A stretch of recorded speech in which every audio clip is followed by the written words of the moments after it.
Hello students, today we will read Croca the Braveheart chapter number 2 of ME subject.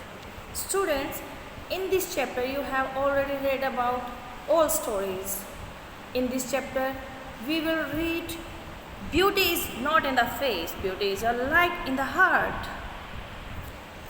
So students, in this story there was a crow who was different from other birds. Her feathers were not as bright as the colors on the kingfisher. Her beak was strong but not half as pretty or useful as red beak of the pratik.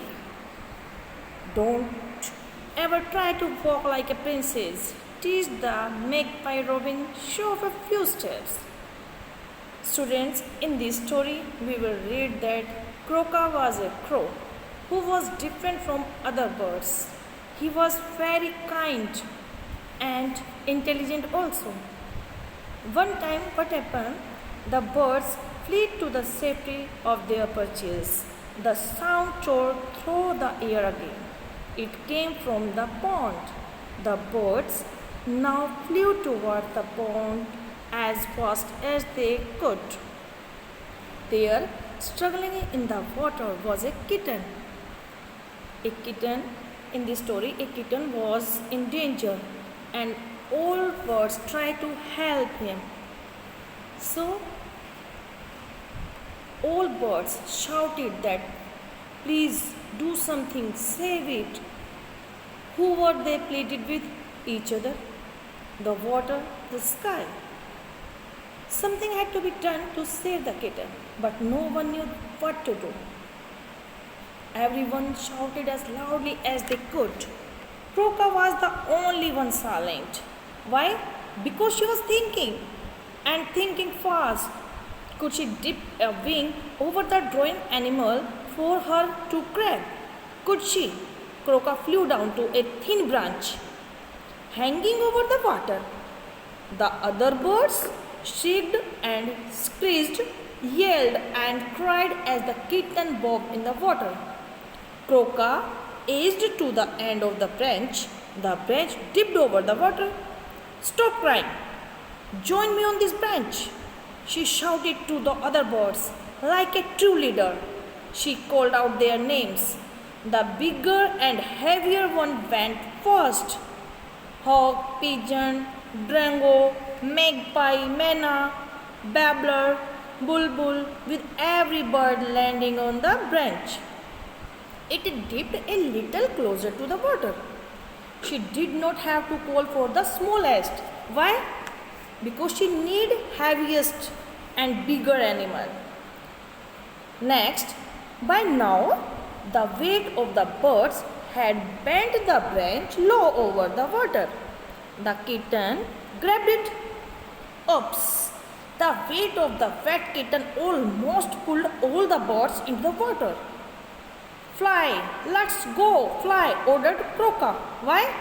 Because the weight of the wet kitten almost pulled all the birds into the water. It means वो पानी में गिर जाते. अगर क्रोका order नहीं देता उनको उड़ने का तो वो भी वाटर में गिर जाते. Then the terrified birds flew off in a flurry of feathers. The branch was lighter and the kitten went flying, landing on the bank with a soft thud. She ran into her mother's arm. So students, आपने देखा क्रोका जो एक crow था जिसकी कोई praise नहीं करता था बिकॉज वो सभी से डिफरेंट था. उसकी वॉइस स्वीट नहीं थी, सब उसका मजाक लेते थे. और उसने किस प्रकार से एक किटन को बचाया.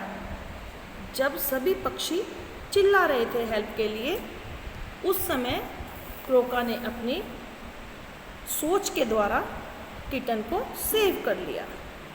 Thanks Croka, the kitten's mother said. You saved my baby. You may not have pretty feathers. She did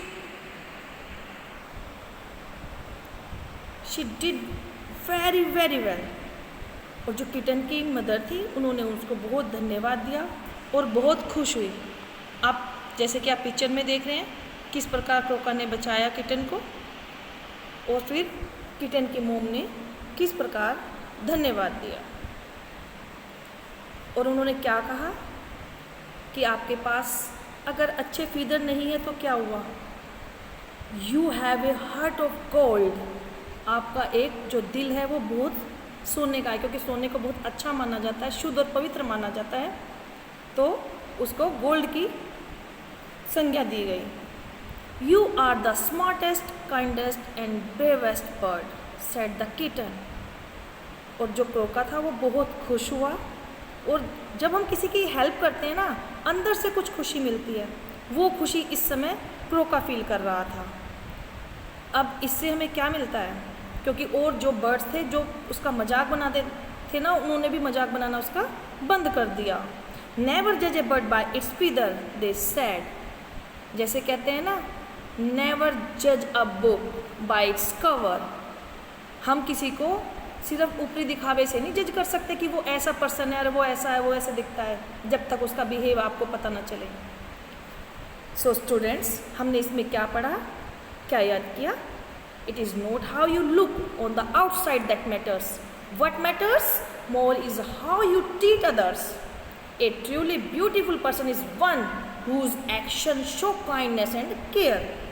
so student, next हम क्वेश्चन आंसर करेंगे, उसके बाद हमारी बुक एक्सरसाइज है, ट्रू फॉल्स है। Croka was the prettiest bird, false.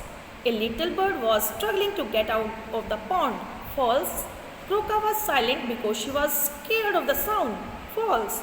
The crow was smart and brave, true, क्योंकि वो smart था, ब्रेव था, तभी तो उसने एक पक्षी की किटन की जान बचाई। Next students, you have to circle and find out hidden birds, जैसे hawk, robin, crow, dragon, drongo, parakeet, bulbul, myna, pigeon, हैन, ये सब इसके अंदर है। स्टूडेंट्स, इसमें एक क्वेश्चन है जो आपको समझना है कि हम कैसे करते हैं। I want a friend who, किस तरीके का फ्रेंड आपको चाहिए और किस तरीके का नहीं चाहिए। What kind of person would you like to have as your friend, match the sentence to show. So students, we will find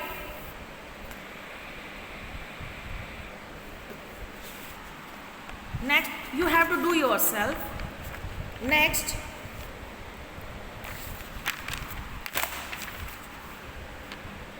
next question में आपको कुछ वर्ड्स दिए हुए हैं बच्चों, जो आपको उठाने हैं इसमें से, जैसे cheerful, kind, brave, helpful, truthful, honest, hard working.